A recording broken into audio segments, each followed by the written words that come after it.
ಎಲ್ಲರಿಗೂ ನಮಸ್ಕಾರ. Welcome back to my channel. ನಾನು ಗಾಯತ್ರಿ. ನಾನಿವತ್ತು ಮಟನ್ ಫ್ರೈ ಮಾಡೋಣ ಅಂದ್ಕೊಂಡಿದ್ದೀನಿ. ತುಂಬಾ ಚೆನ್ನಾಗಿರುತ್ತೆ. ಸಿಂಪಲ್ ಇಂಗ್ರೀಡಿಯೆಂಟ್ಸಲ್ಲೇ ನಾನು ಮಟನ್ ಫ್ರೈ ಮಾಡ್ತಾಯಿದ್ದೀನಿ. ಬನ್ನಿ ನೋಡೋಣ ಮಟನ್ ಫ್ರೈಗೆ ಏನೇನು ಇಂಗ್ರೀಡಿಯೆಂಟ್ಸ್ ಬೇಕಂತ ನೋಡೋಣ ಬನ್ನಿ. ಸಿಂಪಲ್ ಇಂಗ್ರೀಡಿಯೆಂಟ್ಸು ನೋಡಿ. ಇವಾಗ ಮಟನ್ ತೊಗೊಂಡಿದ್ದೀನಿ. ಒಂದು 1/4 kg ಆಗೋಷ್ಟು ಮಟನ್ ತೊಗೊಂಡಿದ್ದೀನಿ. ಮೊದಲು ಮಟನ್ನ ನಾವು ಬೇಯಿಸ್ಕೊಂಬಿಡೋಣ. ರುಚಿಗೆ ತಕ್ಕಷ್ಟು ಉಪ್ಪು ಹಾಕ್ಕೊಳ್ತಾ ಇದ್ದೀನಿ, ನೀರು ಹಾಕ್ಕೊಳ್ತಾ ಇದ್ದೀನಿ. ನೀರು ಹಾಕ್ಕೊಂಡು ಬೇಯಿಸ್ಕೊಂಬಿಡೋಣ ಮಟನ್ನ. ಒಂದು 4 ವಿಜಿಲ್ ಹಾಕಿಸ್ಕೊಳ್ಳಿ. 4 ಇಲ್ಲಾಂದರೆ 5 ವಿಜಿಲ್ ಹಾಕಿಸ್ಕೊಳ್ಳಿ. ಮಟನ್ ಬೇಯಬೇಕಲ್ಲ, ಅದಕ್ಕೋಸ್ಕರ.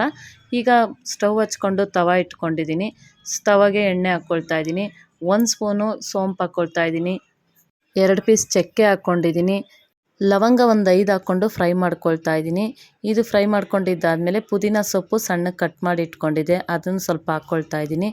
ಈರುಳ್ಳಿ ಉದ್ದುದ್ದಕ್ಕೆ ಕಟ್ ಮಾಡಿ ಇಟ್ಕೊಂಡಿದ್ದೆ, ಅದನ್ನು ಹಾಕ್ಕೊಂಡು ಫ್ರೈ ಮಾಡ್ಕೊಳ್ತಾ ಇದ್ದೀನಿ. ಹಸಿಮೆಣ್ಸಿನ್ಕಾಯಿ ಒಂದು 5 ಹಾಕ್ಕೊಳ್ತಾ ಇದ್ದೀನಿ. ನಿಮಗೆ ಖಾರ ಬೇಕಂದರೆ ಇನ್ನೂ ಒಂದು 2 ಮೆಣಸಿನ್ಕಾಯಿ ಎಕ್ಸ್ಟ್ರಾ ಸೇರಿಸ್ಕೊಳ್ಳಿ. ನಾನು ಖಾರ ಮೀಡಿಯಮಾಗಿ ಹಾಕ್ಕೊಳ್ತಾ ಇದ್ದೀನಿ. ಅರಿಶಿನ 1 ಟೀ ಸ್ಪೂನ್ ಹಾಕ್ಕೊಂಡು ಫ್ರೈ ಮಾಡ್ಕೊಳ್ತೀನಿ. 1 ಸ್ಪೂನು ಶುಂಠಿ ಬೆಳ್ಳುಳ್ಳಿ ಪೇಸ್ಟ್ ಹಾಕ್ಕೊಳ್ತಾ ಇದ್ದೀನಿ. ಇದನ್ನು ಹಾಕ್ಕೊಂಡು ಫ್ರೈ ಮಾಡ್ಕೊಳ್ತೀನಿ. ಹಸಿ ವಾಸನೆ ಹೋಗೋವರೆಗೂ ಫ್ರೈ ಮಾಡ್ಕೊಳ್ಳೋಣ. ಶುಂಠಿ ಬೆಳ್ಳುಳ್ಳಿ ಪೇಸ್ಟು ಹಸಿ ವಾಸನೆ ಹೋಗಬೇಕು, ಅಲ್ಲಿವರೆಗೂ ಚೆನ್ನಾಗಿ ಫ್ರೈ ಮಾಡ್ಕೊಳ್ಳೋಣ. ಈ ಕಡೆ ಕುಕ್ಕರಲ್ಲಿ ಮಟನ್ ಬೆಂದಿದೆಯಾ ನೋಡೋಣ. ಮಟನ್ ಚೆನ್ನಾಗಿ ಬೆಂದಿದೆ. ಈಗ ನಾವು ಈ ಬಾಣಲೆಯಲ್ಲಿ ಫ್ರೈ ಮಾಡ್ಕೊಂಡಿದ್ವಲ್ಲ, ಈರುಳ್ಳಿ ಎಲ್ಲ ಶುಂಠಿ ಬೆಳ್ಳುಳ್ಳಿ ಪೇಸ್ಟೆಲ್ಲ ಹಾಕ್ಕೊಂಡು ಫ್ರೈ ಮಾಡ್ಕೊಂಡಿದ್ವಲ್ಲ, ಅದಕ್ಕೆ ಈ ಮಟನ್ನ ಮಿಕ್ಸ್ ಮಾಡಿಕೊಂಡು ಫ್ರೈ ಮಾಡ್ಕೊಳ್ಳೋಣ. ಈ ರೀತಿ ಮಟನ್ ಫ್ರೈ ಮಾಡಿಕೊಂಡು ತಿಳಿ ಸಾಂಬಾರು, ಬೇಳೆ ಸಾಂಬಾರಾಗಲಿ ತಿಳಿ ಸಾಂಬಾರು ಮಾಡ್ಕೊಂಡು ತಿಂದರೆ ಎಷ್ಟು ಚೆನ್ನಾಗಿರುತ್ತೆ ಗೊತ್ತಾ. ಆ ರುಚಿನೇ ಬೇರೆ. ಮೆಣಸು ಪೌಡ್ರು 1 ಸ್ಪೂನ್ ಹಾಕ್ಕೊಂಡು ಫ್ರೈ ಮಾಡ್ಕೊಳ್ತೀನಿ. ಮೆಣಸು ಪೌಡ್ರ್ ನಾವು ಹಾಕೋದ್ರಿಂದ ಸ್ಪೈಸಿ ಆಗಿರುತ್ತೆ, ತುಂಬ ಚೆನ್ನಾಗಿರುತ್ತೆ. ಈಗ ಚೆನ್ನಾಗಿ ಫ್ರೈ ಮಾಡ್ಕೊಂಡಿದ್ದಾಯಿತು. ಇವಾಗ ಲಿಡ್ ಕ್ಲೋಸ್ ಮಾಡಿಬಿಡೋಣ. ಲಿಡ್ ಕ್ಲೋಸ್ ಮಾಡಿಬಿಟ್ಟು ನೋಡಿ, ಇವಾಗ ಲಿಡ್ ಓಪನ್ ಮಾಡ್ತಾಯಿದ್ದೀನಿ.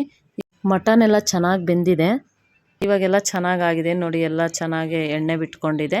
ಇವಾಗ ಕೊತ್ತಂಬರಿ ಸೊಪ್ಪು ಸಣ್ಣಗೆ ಕಟ್ ಮಾಡಿ ಇಟ್ಕೊಂಡಿದ್ದೆ, ಲಾಸ್ಟಲ್ಲಿ ಹಾಕ್ಕೊಂಡು ಫ್ರೈ ಮಾಡ್ಕೊಳ್ತಾ ಇದ್ದೀನಿ. ಈಗ ಮಟನ್ ಫ್ರೈ ಎಲ್ಲ ಆಯಿತು. ಇವಾಗ ಸರ್ವಿಂಗ್ ಪ್ಲೇಟ್ಗೆ ಹಾಕ್ತಾಯಿದ್ದೀನಿ.